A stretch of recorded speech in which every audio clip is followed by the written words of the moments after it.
The Iran-Iraq War was in its 4th year of conflict and violence. This is a war that we in the West don't really learn a lot about or study a lot about, but it went from 1980 to 1988 between Iraq and Iran. Pretty bloody conflict. This is a photo I took in Tehran when I visited in 2011 to research my first novel. And a lot of the artwork around Tehran and Iran is there to kind of commemorate soldiers, fallen soldiers, and people that were sort of lost to the conflict. It's still very fresh in the Iranian psyche because Iran is a 1,000-year-old civilization. And also kind of a point of friction between Iranians, because if you Google Donald Rumsfeld and Saddam Hussein, there are photos of them shaking hands in the early 80s. So there was some sort of US involvement there. So it's still very fresh in the American psyche. Also, my grandparents came to live with us for a year when the conflict got very bad in 1987. And my grandma, for whatever reason, really loved pro wrestling. That was a thing that she really got into. And there was a character at that time called the Iron Sheik, who, like all wrestlers, was very sort of cartoonish. And he had like an Arab turban, which, you know, Iranians are not Arab, we're Persian. We speak Farsi. And he was often the foil and got a lot of heat in the ring because of where he was from. But it was someone who was speaking Farsi on national television, so I think that she like got into that.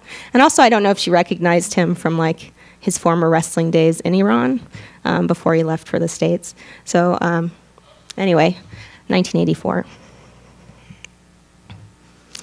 The VHS tape, in 1984, it was legal for you to record programs that you wanted to watch later on in the day, but maybe didn't have the time to do it. VHS tapes were huge in my household because my parents could get, like, there are a lot of singers and pop stars who had to leave Iran in the 70s for Los Angeles in the 80s. So there's a ton of, like, music videos that are very low budget. But that they were coming out. So a lot of people from the diaspora were watching a lot of tapes that reminded them of home. President Reagan still had not publicly addressed the AIDS epidemic, which was decimating an entire population of men whom the world seemed willingly to ignore. This is a photo in 1984 of the actor Rock Hudson, who was famous in the 1960s for his kind of pillow talk movies with him and Doris Day. And this is a year before he passed away of AIDS, which kind of got the American public more aware of what was happening. And it was a disease that, as we all know, was met with a lot of bigotry and ignorance. So I kind of wish like there had been some dialogue before his passing.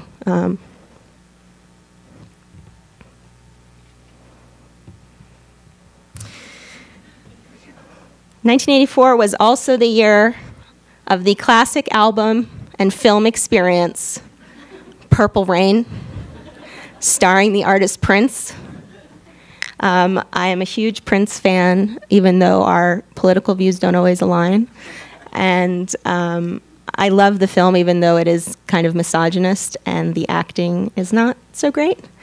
But the album, it's the perfect album. There's not an ounce of fat on it. When Doves Cry is probably the best song on there, but my favorite is The Beautiful Ones. Does anyone know that song? Okay, in the back, yeah, we're friends. If you are embroiled in a love triangle, or will be embroiled in a love triangle, or have strong feelings about love triangles, that's the song for you. And it's the song for me. And it was the song that Apollonia, you know, went away from Morris Day and more towards Prince. Though I always thought Morris Day was the better character because he wasn't so serious. But anyway, my love for Prince and Purple Rain probably happened because my mom was 8 months pregnant with me when she went to go see Purple Rain in theaters. 1994 was also the year I was born. And I look like a little Monchichi. My mom's squeezing me a lot. I was born to two wonderful parents who met and married in Boston, but originally came from Iran. I grew up very proud of my Iranian heritage because my parents were proud of where they were from and didn't shirk away or become embarrassed when someone asked where they were from based on their accents. They didn't allow the political climate erase memories of their childhoods, their families, or the thousands-of-year-old civilization that they came from. They were not pro-Shah or pro-Islamic Republic. They were new Americans who didn't let the politics between Iran and the United States cloud how they should represent themselves. They taught me that they are more than the country of their origin. They are individuals who are proud of who they are and where they come from, even when that's really difficult or sometimes impossible to explain to someone who only sees an enemy. Pride in who you are comes from a lot of different sources. The most important source comes from oneself. You don't define yourself by other people's assumptions, but by the core of who you are as a human being. Iran for me kind of became like this older sibling that's away at college.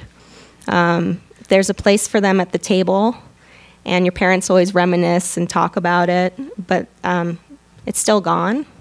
So it's kind of like you have these mixed feelings about that sibling. Like, do they know them? Do they not? They've been away for such a long time. And obviously there are policies there that I don't agree with. So, but that's always kind of how I felt about it. I'm proud of where I'm from, but I want to, I know I don't think I can make things better over there, but I hope to make things better over here. As a kid, there was a lot more on my mind than the geopolitical climate of the world. Things that were important to me were dancing to Michael Jackson's Bad, which everyone says Thriller is the best album, but they're wrong. Bad is the best album because Smooth Criminal is on it, and Liberian Girl is on it, and Man in the Mirror is on it. Some of those moves still come in handy today. I can't do the moonwalk. I can do a lot of high kicks, which if you want to see later, that could be cool. Maybe later. Other things that interest me as a kid were getting muddy, playing sports. I was pretty much a very big tomboy and hung out with a lot of boys in my grade, which was just a subconscious thing. I was also really obsessed with Sesame Street and Mr. Rogers and learning to read. Also, as a kid, I learned that I'm a bit of a scaredy cat in a lot of ways. I get really anxious for kind of really silly, mundane things. So Mr. Rogers, I don't know if any of you have ever watched Mr. Rogers' generational thing. Yeah, go Fred. He's actually the reason that you could video record things to watch later because he wanted people to enjoy his program. So that's one of the reasons it became legal. But anyway, in the beginning, which is a super benign show, very inoffensive, really wonderful, teaching you how to, be yourself. I always got anxious during the intro theme song because he has to change from his jacket to his sweater and then change his shoes before he's done singing. So as a little kid, I'm sitting there like, no, Fred, hurry. Your shoes aren't on yet. You haven't changed your shoes. It's time for, the song's gonna end. So this is a version of little me freaking out. I can't.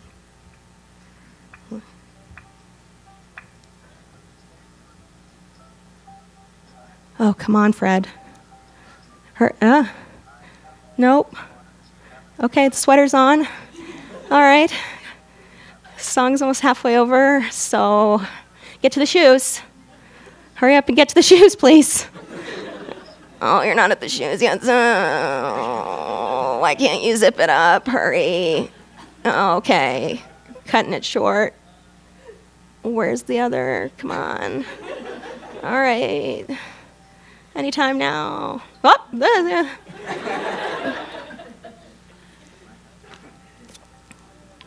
Oh, phew.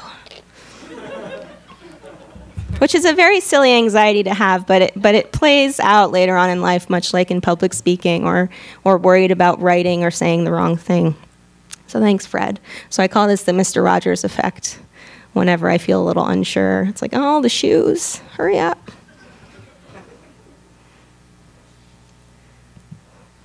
I was shaping up to be an all-American girl with a Persian cultural context at home. As a family, we were learning what it meant to be American while still holding on to traditions like Persian New Year, Nowruz, and having a bilingual home, and in some cases trilingual, since my mother also speaks Azeri Turkish. So Farsi is the national language of Iran, but there are also many other dialects and groups of people. So there's Armenian language, there's Azeri Turkish, there's Kurdish people. So I think when people think of the Middle East, they think of this like blanket region where every country is the same. But Iran actually, we're not Arab, and we have our own cultures. Persian New Year being one of the big ones. This is a traditional half scene, which is a tableau that you put on. Our Persian New Year is the first day of spring, which is March 20th. And all of the symbols that are there represent something for the new year, like wealth, prosperity, good health, life. And so my mom in elementary school would come to school and showcase these things, also even in high school, kind of giving more of a cultural context to my peers. My family was also becoming a part of the Persian community in Massachusetts, hosting and going to social events with Iranians of all different ethnic and religious backgrounds. Iranians who are Armenian Christians, Iranians who are Jewish, Iranians who are of the Baha'i faith. People who had their country of origin in common. It was great getting to socialize with other kids who are like me in a lot of ways, and who didn't have to explain themselves upon first meeting each other. They just got it. They got what it was like to have parents who wanted you to grow up to be doctors or married to one. They got what it was like to have to deal with unfair comments at school. They got what it was like to answer uncomfortable or sometimes benign questions from someone's peers. There was something about me, though, I felt that no one in the Persian community understood, or maybe didn't want to understand. As was mentioned in Laura's introduction, I was really obsessed with cartoons. I shouldn't say that on a day about education, but I also love books and writing, but cartoons were boss when I was a kid. My favorite Disney princess was Belle from Beauty and the Beast, and the film came out in 1991 when I was 7 years old. I wasn't terribly thrilled to see the movie in theaters. I was more of a Ninja Turtles fan, as we've discussed. And I wasn't really interested in the exploits of princesses or when their prince was going to show up to save them. But throughout the movie, after all the songs and inanimate objects cracked jokes, the Mr. Rogers feeling came up again, the anxiety, because Belle was hot. And at age 7, I didn't understand what's happening. Why? I perhaps, like Laura said, admired Belle a little too much. She was cerebral, a misfit in her own town, very kind and open-minded. And I didn't want to be Belle like so many other girls that year, but I was really jealous of her abusive relationship with the Beast. But anyway, they worked out, I guess. So 7-year-old me is watching. I'm like, oh, this is great. What is happening? She is pretty. Oh, that's a dandelion. Oh, someone to understand, yeah. Oh, my goodness. Ugh. So, I didn't understand what any of that meant until middle school, but I kind of understood to keep quiet about it. I felt I should keep quiet about it because there weren't any examples, resources, books, or television programs that could help me verbalize what I was feeling. And when you don't see or hear anything that reflects something about you, or if you do and it has negative connotation in the mainstream, it makes one feel like there is something wrong with you, that who you are and the way you feel is shameful. This is a slide from an artist, M. Thesson of Brazil, I think. And there's a documentary called Trekkies about Star Trek and the fans of that franchise. And Whoopi Goldberg was interviewed, and she talked about watching Star Trek when she was 9 years old and seeing Uhura on TV for the first time. And she's 9, and she's calling out to her family and who's ever around, like, come inside and watch TV. There's a black lady on, and she's not playing a maid. And for Whoopi, that was very transformative because it got her to see that she could do more as an actress, or she could become something else other than what was expected of her. I could escape my feelings of anxiety and fear in books and writing. Books and reading became a refuge for me, especially in middle school and high school. But most of the books we were reading in school did not have queer characters. I had to find books that did have queer characters or storylines that spoke to me on my own at my town library. I thank the library for allowing me to check out and read books that helped me speak to my experience and made me feel less alone. I thank the library for being a place of refuge when I didn't really know what I was feeling, but found authors that had the words to help me. I thank the library for not judging me, even when I judged myself so harshly. I thank the library for allowing me to learn about myself with dignity and in the privacy of a safe space. But it would have helped to have a curriculum at school that was more inclusive and gave more options, even on summer reading lists. I went to a secular private school, and in the late 90s and early 2000s, this is pre-Glee, so the LGBT movement was still kind of a taboo subject, especially in school curricula. We had a small GSA that was not called a GSA. It had another ambiguous name, so you had to figure out, what is that? And we had maybe 2 teachers that were out of the closet at that time. There was no discussion of the trans community. We didn't know what intersex meant. There was no discussion of bisexuality or being asexual or aromantic.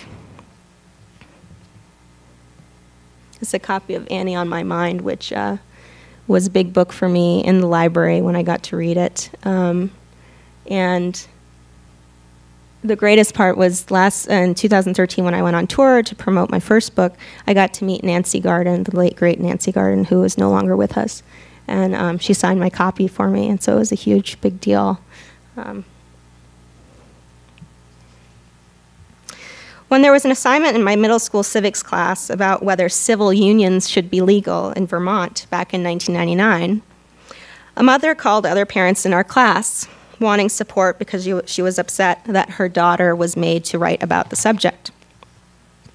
I know this because she called my mother and explained why the assignment should be done away with.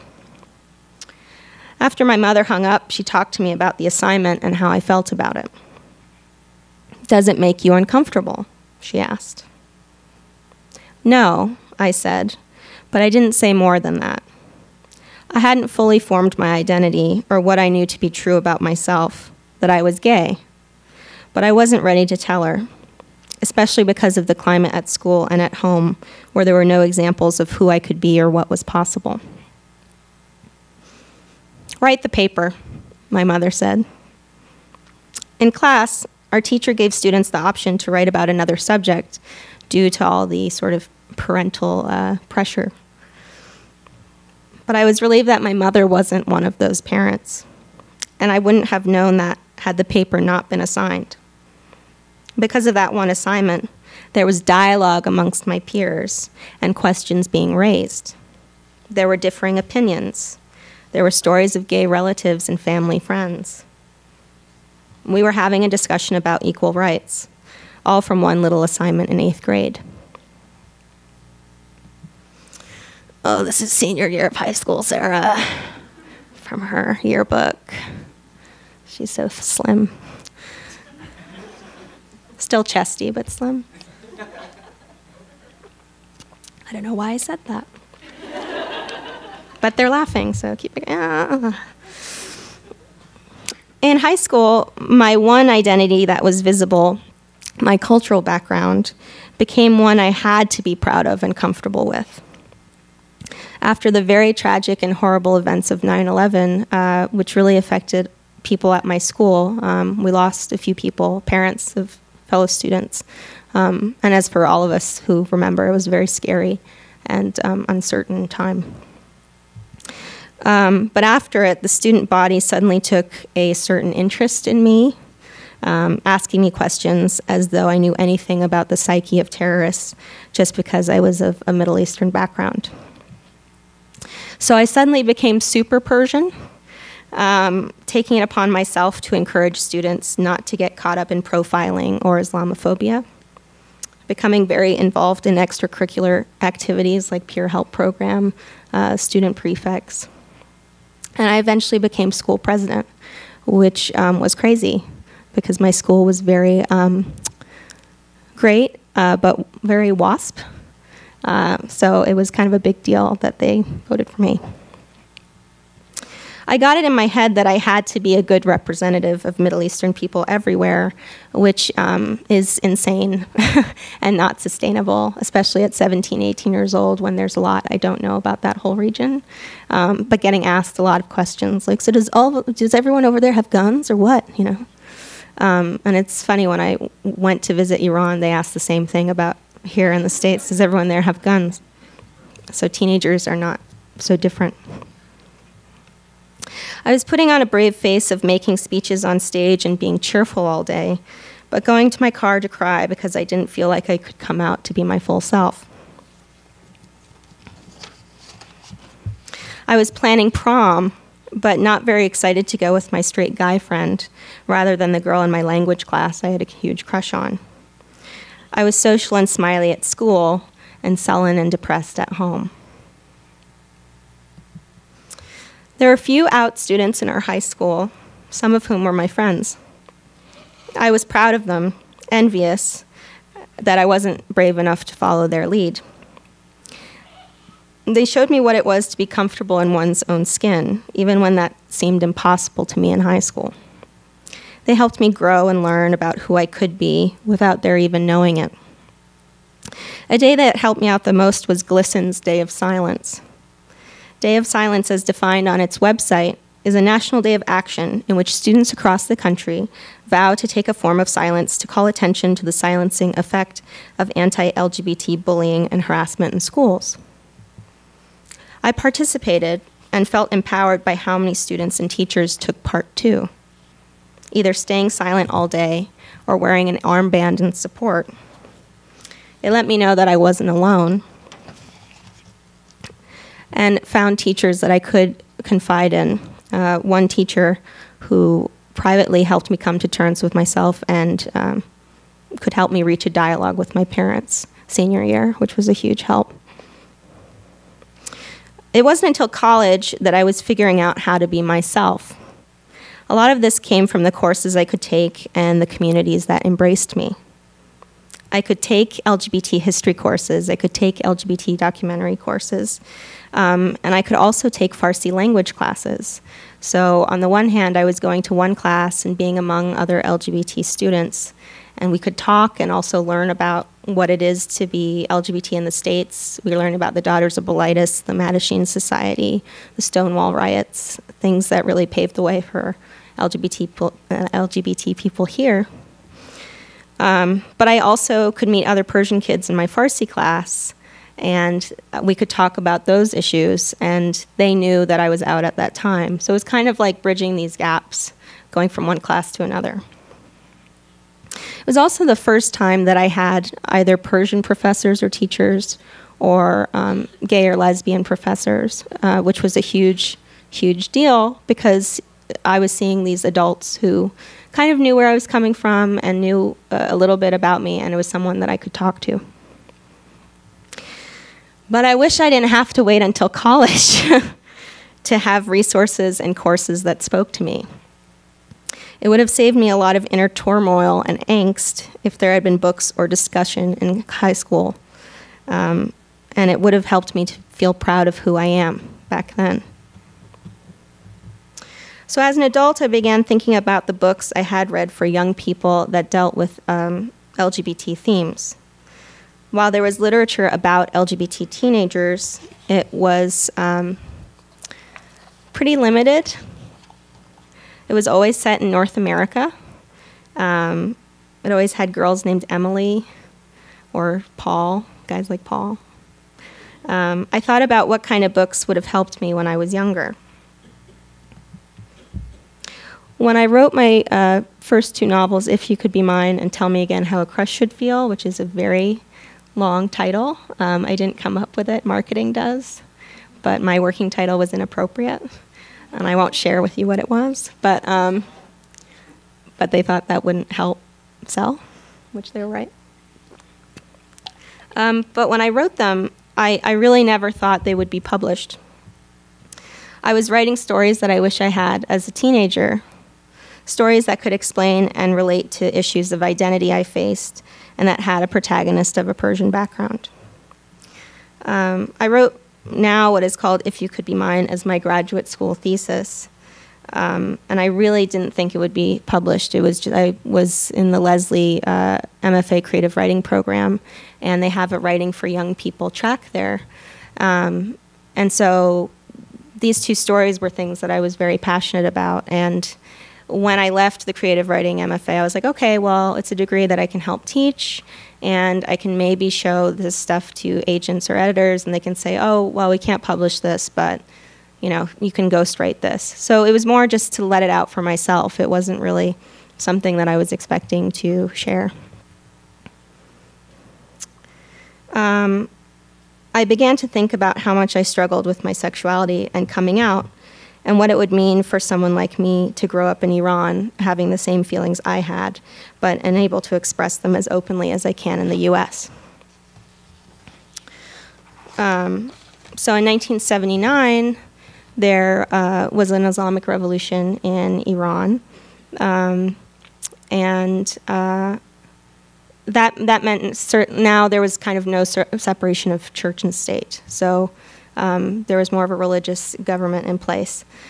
So what that means, unfortunately, is that homosexuality, because it's seen as a sin in the Quran, this is what the clerics have figured out there, the Shia clerics of Iran, that it is a crime.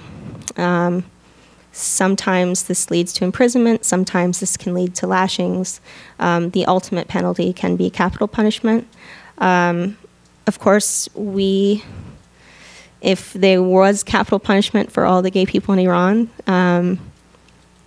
there'd be a lot of people gone.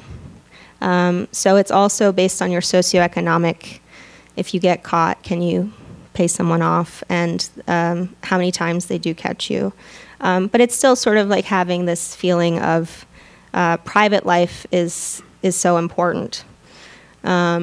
But in the 1980s, there was a M to F female by the name of Mariam Molkar, and she met with the Ayatollah Khomeini and said, listen, I feel like I've been born in the wrong body. And after years of her kind of activism and meeting with him, he said, there's nothing in the Quran that says this is not okay.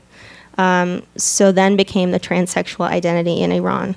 So the government will actually, if you do say, hey, I feel that I am trans, they will have you meet with a psychiatrist. They will have you register, and the government will help pay for the gender reassignment surgery. They'll change your ID card right away, and they will see you as the gender that you want to be.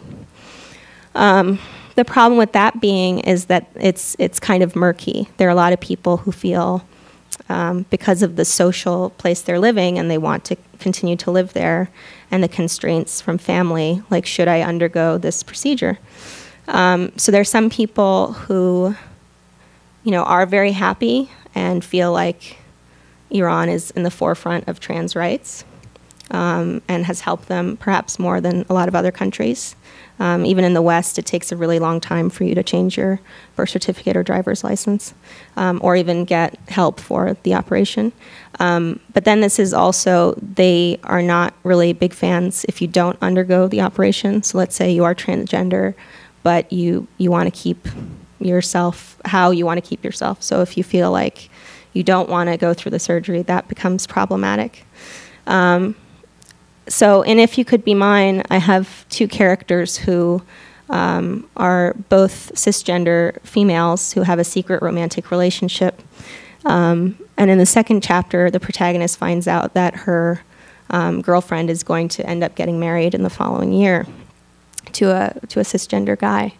And so in her kind of naivete and exploring like how she can maybe prevent this from happening, she explores the idea of gender reassignment surgery. So the book talks a lot about the difference between sexual gender identity and sexual orientation. And I was anxious because I am cisgender, and I'm writing trans characters, and all of them have different experiences. So some are really comfortable in their trans identity. Others feel like it's sort of been imposed upon them. So the first book dealt with some heavy stuff. So when it did come out, and I was anxious because it was set in Iran. When I knew it was being published, I wondered, and I talked to my family, like, should I have it under a pen name? So then it's out there, but no one knows that it's me. But my parents and I talked about it, and the whole point of writing this stuff was to help me out. And I thought, well, if this reaches other people, and if it can reach one family or one person or one young person, maybe it can help them out, so that we have discussions like this. I was also hesitant to write about Iran because I did not grow up there and didn't want to become a mouthpiece for any group of people. I also didn't want to add negative sentiment to a country that the West already had a lot of negative sentiment towards since the revolution. But my inner teenager, however, still wanted the book she had wished for years earlier. And sometimes when you feel like you have to keep quiet, or you feel like cultural taboos are really unfair, you just get kind of tired. So maybe I didn't write the best book on the subject, but at least it got people talking.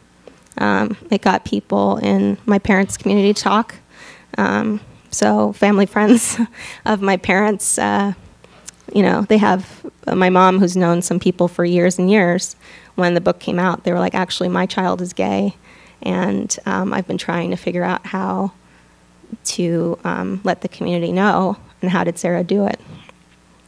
And I've gotten letters from people who, especially adults, when I went on tour, it was interesting meeting a lot of adults who did come from a different cultural moray, or did come from a place where LGBT issues were sort of verboten, and we're still dealing with it as adults. We're still dealing with it as in their 30s and 40s. And they weren't just Persian or Middle Eastern, they were from South America and other places. So that was really crazy to me. Now that I do have a platform and an audience, I worry about representation. I worry about the characters I do portray, and if people in real life feel like I don't speak for them, or if I'm appropriating a culture of groups of people. I think about this so much now that I find it prevents me from writing new stuff. I get the same kind of Mr. Rogers anxious feeling when I do kind of want to step out of my comfort zone. I don't plan on writing Persian characters or queer characters every time, but that's what's been important to me for so long. The idea of identity and what it means to be oneself. That being said, when I do write characters that aren't like me, they are reflections of people I've gotten to know in the real world. Friends I've grown up with, friends I've met through travel or in school, friends I've made at various jobs and in different stages of my life. The more people I come in contact with, the more connections that I make with people who are not like me allows my life to be richer and better and fuller. It is in these friendships and connections that people can discuss what is really on their minds and what is important to them. It allows one to listen to someone else and become more empathetic. It makes one realize that there are so many different issues, so many different identities, and yet many people have more things in common with each other than they think. So in books and in media, we should see color. We should see religion. We should see homosexuality. We should see gender identity. We should see all the things that make people and the world different, and not pretend that we are colorblind or that one story is enough to represent a whole group of people. But we should also remember that most people have the same kinds of feelings and wants. Everyone wants to be the hero sometimes. Everyone wants to get the love interest sometimes. Everyone feels anger, grief, joy, sadness, and these are feelings that writers understand completely. The more characters that we write as human, no matter what they look like or where they are from, will resonate with readers who so want to see themselves in books. So my hope is that now that we're in 2015 and there are more books out there that are addressing different identities. I'm thinking of None of the Above, which came out this year, which has an intersex protagonist, and other books like that. I Am Jazz, which is a picture book by the transgender activist Jazz, who's only 14 years old, so she puts all of us to shame. So there are materials out there. There are things that we can find and use. And I think the greatest thing from the books coming out, other than getting to travel and talk to people, has been figuring out that, you know, I'm not alone. I think for a long time I felt like this magical unicorn. And now I'm meeting other people who have similar experiences or have similar identities to mine. So that's been really great. And I think that's what stories and representation does. It makes us feel less alone, which is really important. I don't know how we're doing for time. If we still have a little time left, I'd like to read a little bit from my new book and then still have time for question and answer. Does that work? Okay. I don't know where I put the book. So that would be, never mind. Oh, here it is. This is from my new book, Tell Me Again How a Crush Should Feel, which is set in the States.